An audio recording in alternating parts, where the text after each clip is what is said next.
For Cruise News, I'm Tim Cruise. They're going to be really mad at me for telling you this stuff, but as a travel agent, I hear this so much it drives me nuts. So I decided to make a video and tell you about the 13 things cruise ships will happily sell you that are a complete ripoff.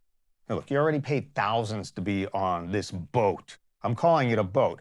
And psychology says, they know this, that there's still a little bit more to squeeze out of you. You've booked the cruise. You've packed the bag. You've mentally prepared to eat your body weight in buffet shrimp. But what you haven't prepared for is the financial ambush waiting for you on the other side of the gangway. Look, cruise ships are floating resorts, and like every resort, they've engineered countless ways to extract more money from you after you've already paid for the trip. And I'm going to tell you 13 of the most brazen ways that drive me absolutely bananas. Number one, shore excursions booked through the ship. Now, this is a big one. The cruise line takes a commission of up to 50% on every excursion they sell you, meaning the actual tour operator only sees half of what you paid, and the ship pockets the rest for doing pretty much nothing. So what's the ripoff? The independent operator waiting for you at the dock will sell you the same exact tour for significantly less. The ship's guarantee that they'll wait for you if the ship runs late? That's bull. That almost never happens. Legitimate, reputable, independent operators offer the same exact guarantee, in writing usually, and have never once left a passenger stranded. It would just cost them too much money to do that. So feel free to book independently, save money, and feel smug. Number two, I hate this one, the triple tip trap. Here's how cruise line tipping works. You pay a mandatory auto gratuity of 18 to 25 bucks a person per day just for being on the ship. That's before you buy anything. Then when you order a drink, a specialty dining meal, a spa service, you get another automatic 18 to 20% gratuity on top of that charge. It keeps stacking. You're already double stacked. Then, because you feel guilty because your crew is genuinely lovely, you slip your favorite bartender or server or room attendant another $100 at the end of the week. You've now tipped the same voyage 3 times. A family of 4 on a 7-night cruise can easily hit, I don't know, $1,000 in gratuities before the first Mai Tai. Number 3, photo packages. Photographers will stalk you from embarkation date through the formal night to the port gangway like you're an A-list celebrity. And by the end of the cruise, they've amassed a stunning archive of candid shots of you eating, blinking, and squinting into the sun, and posing in front of a ship backdrop. It looks like a green screen accident. If you want to own that evidence, get ready to bust out $300 to $400 for a digital package. Number 4, spa services. Hair, nails, you know the deal. Onshore spa pricing is already aggressive, but cruise ship pricing is what happens when a spa realizes it has a captive audience with nowhere else to go. So those massages, facials, blowouts, gel manicures, all priced at a premium, and then hit with another 20% gratuity before you've even decided whether the experience was worth the base price. The pitch starts on embarkation day. You've heard it with discount spa specials. They quietly expire before most people figure out where the pool is. So plan a spa day at home. The ocean does not make a petty worth $140. Oh, and the post-massage product sales? Hope you wore your running shoes. Number 5, ATM fees. Look, cash is basically irrelevant on a cruise ship. Everything gets charged to your stateroom. But the moment you need cash for tips, the casino, the ship's ATM is standing by to help you at up to $10 per transaction, plus whatever your bank charges for out-of-network withdrawals, or whatever your credit card robs you of, like 40% for cash advances. That's not an ATM, that's a toll booth. Withdraw the cash you think you'll need before you board. And when you run out, you run out. Just tell people you don't have any more. Number 6, jewelry. Every freaking cruise port has this jewelry district. Have you noticed this? I mean, Cozumel, Nassau, St. Thomas. The ships all know this, which is why many have jewelry stores on board, and then they steer passengers who think they're going to get a better deal in port towards those certain stores, and then they get a referral fee, a kickback.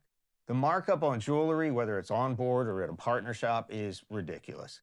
If you're planning to drop serious money on an Invicta watch or a Tanzanite pendant, do your homework before you leave home, not while a salesperson's telling you, this deal ends when the ship sails. Number 7, souvenirs and branded merchandise. The gift shop will sell you a $55 hoodie with the ship's name on it so you can spend the next decade advertising for them. It also sells you the matching keychains, refrigerator magnets, I don't know, souvenir cups, tote bags, drinkware, at prices that would make an airport newsstand blush. The ports sell the same crap and at better prices. The only souvenir you really need is your memories and a phone full of photos you took yourself. And that blasted idiot who made the rule that you have to bring back a souvenir for 5 levels of extended family and in-laws should be shot. We killed that rule during the pandemic. Number 8, toiletries and essentials. Whoops, you forgot the sunscreen, or Tylenol, or your phone charger, or toothpaste, or batteries for your vibrator.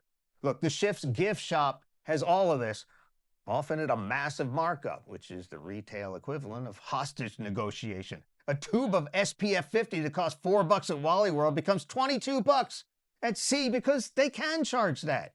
So pack those toiletries, double check it, pack extra sunscreen, pack the Tylenol, and if you forget something, ask somebody in your Facebook group if you can borrow some. Or wait till you hit a port and buy it from a local pharmacy like a person who plans ahead. Number 8, specialty restaurant upcharges. You've already paid for the food, 3 meals a day. You've already paid for food, 3 square meals a day, a buffet and a main dining room, which are included. But the ship also has that roped-off steakhouse, a sushi bar, and maybe an Italian trattoria. And getting into any of those is going to cost you an extra $30 to $60 a person. These restaurants can be better than the included options, but I mean, it's kind of a ripoff when you think about it. They've engineered this 2-tier food system on a boat where you're already paying to eat and charged you a premium for stuff that they call good. Number 10, drink packages. The math on drink packages is kooky. To break even on the standard package, you generally need to drink 6 to 7 alcoholic beverages per day, every day for the entire cruise. That's not a vacation, that's a clinical trial. The packages are marketed as savings in price that only the most committed drinkers actually come out ahead. Everyone else, prepaying for drinks they won't have and leaving money on the table while feeling vaguely proud of themselves for being a savvy consumer. Number 11, how about those Wi-Fi packages? Premium cruise ship Wi-Fi is going to cost upwards of $40 a day for speeds that make dial-up look fast.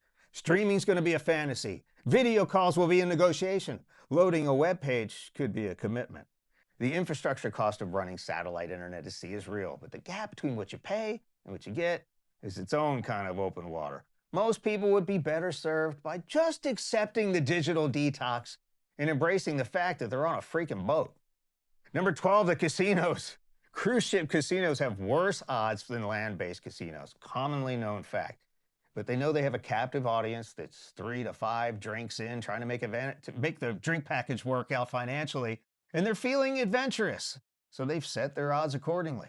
Slot return rates and table game margins on cruise ships are not published and are not in your favor, regardless of what you've heard. If you enjoy gambling, well, enjoy it. But know that you're playing in a room that was designed with the knowledge that you can't bounce to Harrah's when Lady Luck isn't smiling your way. And to save the worst for last, those art auctions. Those onboard art auctions feature appraised values that are ridiculously inflated. I mean, it's a storybook. They have retail prices that are invented by some 12-year-old and sales pressure that would make a used car salesman uncomfortable. Sotheby's, this is not. Look, the champagne is free and it's probably worth more than what they're asking for the art. The receipt you get afterward will say otherwise, but whatever. Try to resell it. So grab the free champagne and run out of the auction room. Bottom line, the cruise fare is the cover charge. Everything after that is a la carte profits, aggressively priced and waiting for you the moment you step on the ship. So go in with a budget, a plan, and enough Tylenol to last the week. I'm Admiral Tim, snarky and brutally honest.